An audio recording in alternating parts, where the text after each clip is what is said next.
Anaïs de Mulder et je suis licenciée au club de kayak du TCK. Je suis bénévole à la fan zone au club 24 pendant les Jeux Olympiques. FFCK qui organise la Family Zone. Accueillir le public, donc scanner le nombre d'entrées pour savoir combien de personnes sont à l'intérieur ou ressorties. Sinon on peut aider à la buvette, servir. Alors il y a une exposition sur le kayak, l'histoire du kayak aux Jeux Olympiques à l'entrée. Il y a des jeux en bois, des jeux d'eau pour les enfants qui fassent en autonomie. Il y a des kayaks qui sont présentés pour voir les différences entre canoë et kayak, les kayaks de slalom et les kayaks de ligne par exemple. C'est canoë et kayak mais il n'y a pas d'aviron.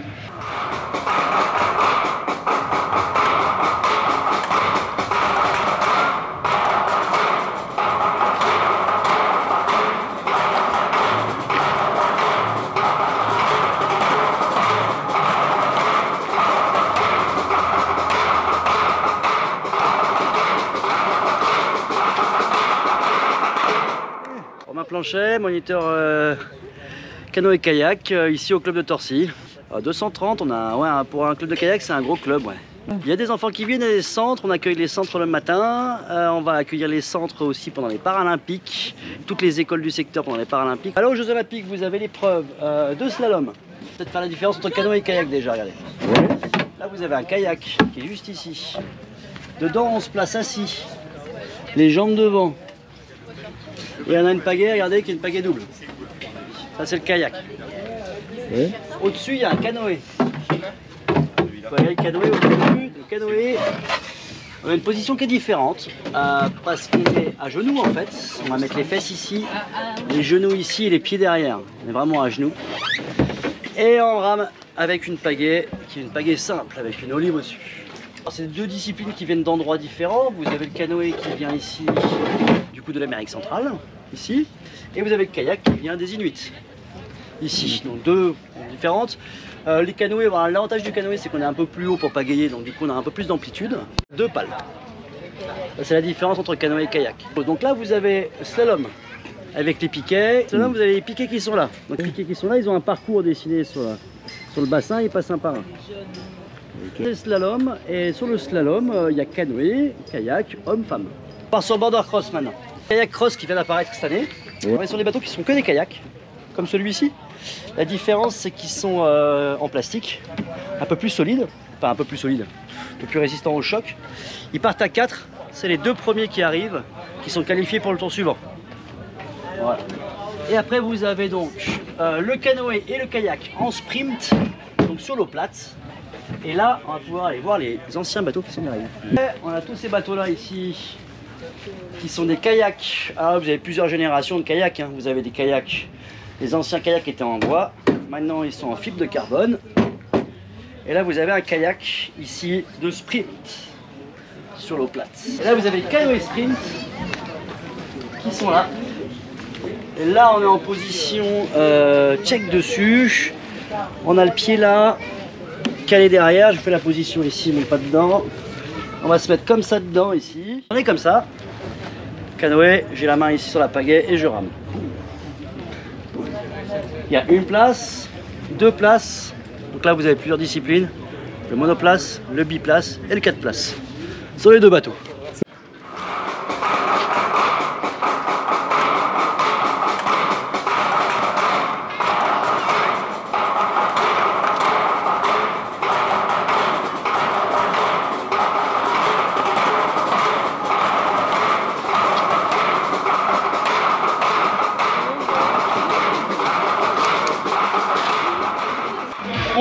Ah là là là.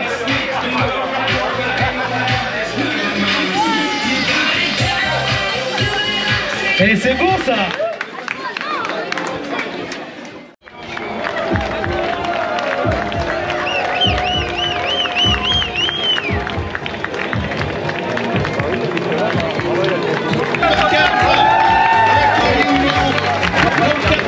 Les dirigeants de l'équipe de France, s'il vous plaît.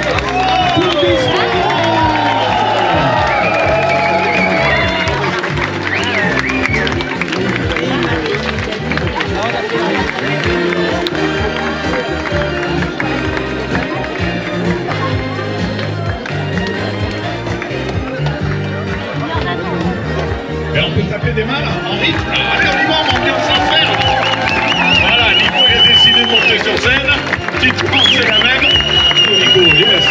que tu es le roi du dance floor.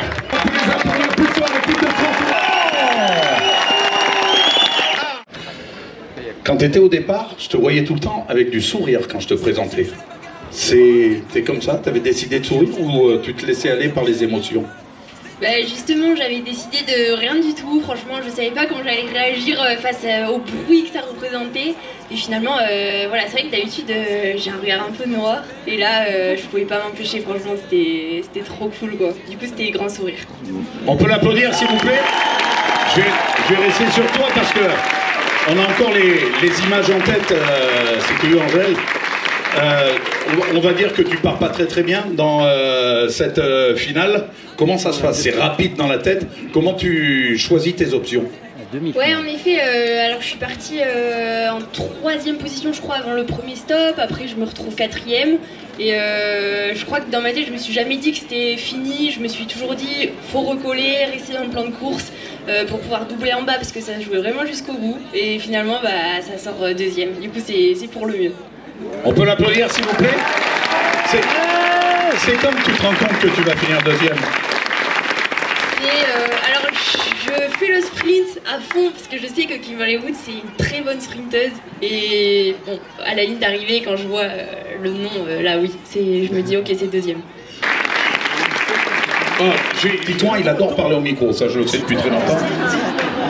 On peut l'applaudir, s'il vous plaît. Médaillé d'argent, plus de d'or. On connaît.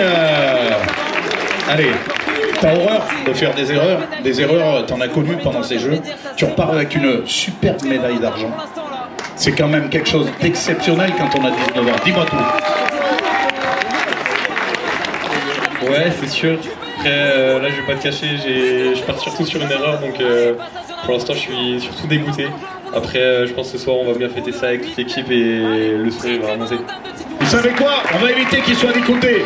Vous suivez avec moi, tout le monde fait Titouan Castries, Titouan Castries, Titouan Castries, Titouan Castries, Titouan Castries, Titouan Castries, Titouan. C'est pour toi on t'aime, Titouan. C'est du pur bonheur que tu nous procures. Tu nous fais vivre des émotions. T'es magnifique derrière. Je vais appeler Nico Gestin, notre médaillé d'or. Champion olympique Nico Gestin. J'avais entendu, champion olympique Nico Gestin. Depuis le petit laps de temps entre ta médaille d'or et aujourd'hui, comment tu arrives à gérer tout ce que tu fais avec les manières? Et le pire de tout, c'est comme il s'est bien parlé dans un micro, ben ils en abusent. Non, je rigole. Comment tu vis tout ça? Ouais, clairement, on me roule dessus sur les médias et puis on me ménage pas, mais je pense que je ne m'aide pas tout seul. Je me tire des belles balles dans le pied en allant fêter ça le soir au Club France. Donc voilà, hein, j'accuse le coup, je fais comme je peux, je fais du mieux. Tu fais du mieux. Parle-nous de tes émotions de cette médaille d'or, tout le travail que ça représente et surtout cet accomplissement ici à Paris 2024. Non, ça m'a vraiment fait ni chaud ni froid. J'adore. T'imagines comment les médias ils doivent s'amuser? Non, franchement, il doit être rempli de bonheur. Et j'ai rien entendu pour Nico, s'il vous plaît, on y va. Non, juste un grand merci. Forcément, ça m'a pas fait ni chaud ni froid. C'était énorme ce que vous nous avez fait vivre et c'est en grande partie grâce à vous. Vous étiez derrière tous les athlètes et je pense que tout le monde retiendra au-delà de la performance le moment que vous nous avez fait vivre. Donc c'était magique. Merci à vous. C'est en grande partie grâce à vous qu'on retiendra ce moment. Donc vous êtes des boss et continuez comme ça. On compte sur vous.